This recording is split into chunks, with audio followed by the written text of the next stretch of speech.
रोहित को कंपनी में 8 साल हो चुके थे। हर टारगेट कंप्लीट हुआ, हर रिव्यू अच्छा था, हर मैनेजर उस पर ट्रस्ट करता था। लेकिन जब प्रमोशन का टाइम आया, किसी ने रोहित का नाम नहीं लिया। उसके बाद एक नया एम्प्लॉय ज्वाइन हुआ। 6 महीने बाद वही एम्प्लॉय रोहित के ऊपर प्रमोट हो गया।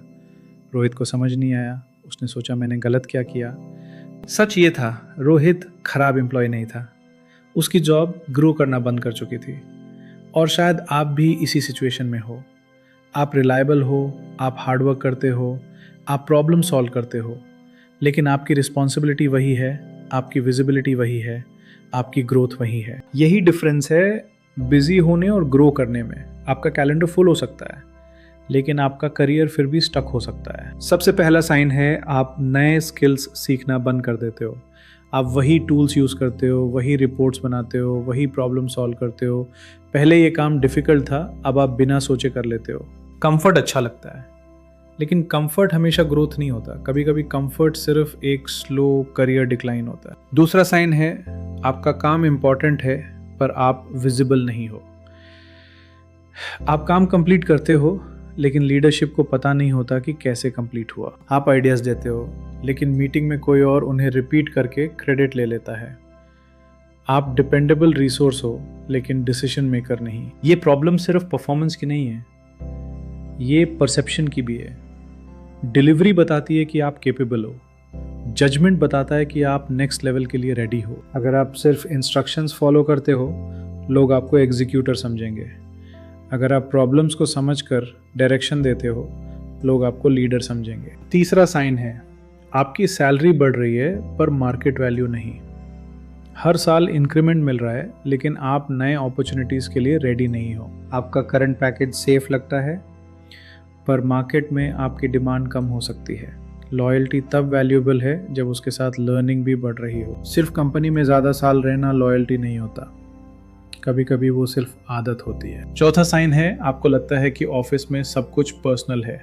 आपके आइडियाज़ इग्नोर होते हैं, किसी और को क्रेडिट मिलता है, आपको इम्पॉर्टेंट मीटिंग से बाहर रखा जाता है। हो सकता है ये सिर्फ एक पर्सन की प्रॉब्लम हो, लेकिन अगर पूरा सिस्टम ऐसा ही है तो प्रॉब्लम कल्चर की है। आप ऑफिस पॉलिटिक्स को हमेशा हार्ड वर्क से फिक्स नहीं कर सकते।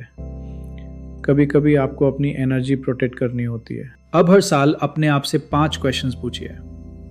पहला क्वेश्चन, क्या मेरा रोल पिछले 2 साल में ग्रो हुआ है? क्या मेरी रिस्पॉन्सिबिलिटी बढ़ी? क्या मैं बिगर डिसीजंस लेता हूँ? दूसरा क्वेश्चन, क्या मेरी लर्निंग अभी भी स्ट्रांग है? अगर आप 3 साल से वही काम कर रहे हो तो कुछ नया सीखना ज़रूरी है। तीसरा क्वेश्चन, क्या मेरे आइडियाज़ सुने और यूज़ किए जा रहे हैं? अगर आपकी थिंकिंग की वैल्यू नहीं है तो आपकी ग्रोथ लिमिटेड रहेगी। चौथा क्वेश्चन, क्या मेरे पास स्ट्रॉन्ग मेंटोर्स हैं? क्या कोई सीनियर आपको नए चैलेंजेस के लिए रिकमेंड करता है? पांचवा क्वेश्चन, क्या मैं अपनी मार्केट वैल्यू जानता हूँ? आपको अपने इंडस्ट्री के सैलरीज, स्किल्स और अपॉर्चुनिटीज़ का आइडिया होना चाहिए। अगर 5 में से 3 आंसर्स नो हैं तो इग्नोर मत कीजिए। पहले अपने मैनेजर से ऑनेस्ट ग्रोथ कॉन्वर्सेशन कीजिए। स्पेसिफिक क्वेश्चंस पूछिए, मुझे नेक्स्ट लेवल के लिए क्या इंप्रूव करना होगा। फिर एक विजिबल प्रोजेक्ट चूज़ कीजिए, ऐसा प्रोजेक्ट जिसका इम्पैक्ट मेजर हो सके। 3 महीने बाद दोबारा चेक कीजिए, क्या सिचुएशन बदली है? अगर रोल ग्रो हो रहा है, रुकना बिल्कुल सही डिसीजन हो सकता है। अगर रोल नहीं ग्रो हो रहा तो चेंज के लिए प्रिपेयर कीजिए। जॉब चेंज फेलियर नहीं होता, कभी कभी वो सेल्फ रिस्पेक्ट होता है।